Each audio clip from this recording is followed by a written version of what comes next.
and you look to bury your parents versus your children or your children's children. Tomorrow marks 6 years since KARK began our Victory Over Violence campaign. Why?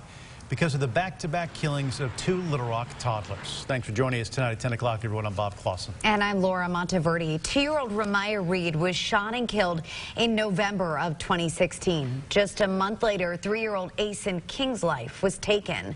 Both were killed while riding in a car. Tonight, our Gary Burton Jr. spoke with Asen King's grandmother. He joins us live from the very spot where she realized her life would change forever. Gary?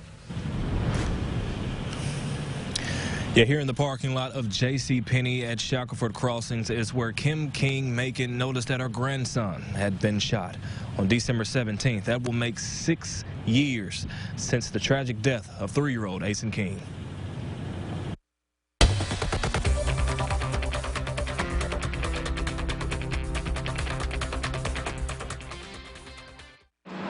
At the Mabelvale Chicot intersection stoplight in Little Rock, King-Macon heard horns honking at her, followed by a gunshot. I thought he shot in the air. When I looked back, the gun was pointing in the air.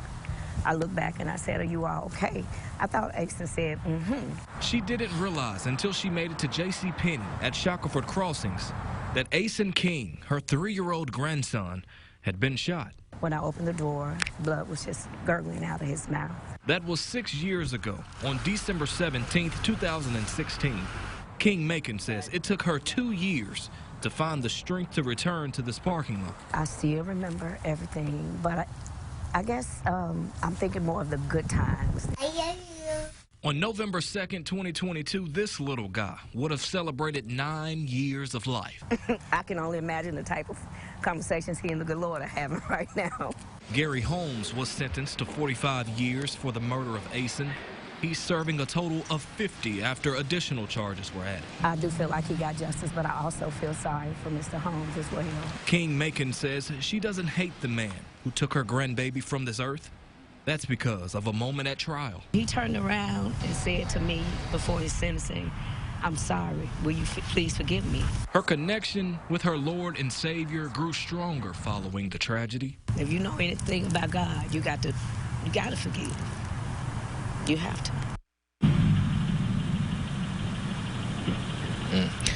And just like she gained the strength to come back here to the J.C. parking lot, she says that hopefully one day she'll be strong enough to visit Gary Holmes in prison, to sit down face to face with him, to let him know that he is forgiven.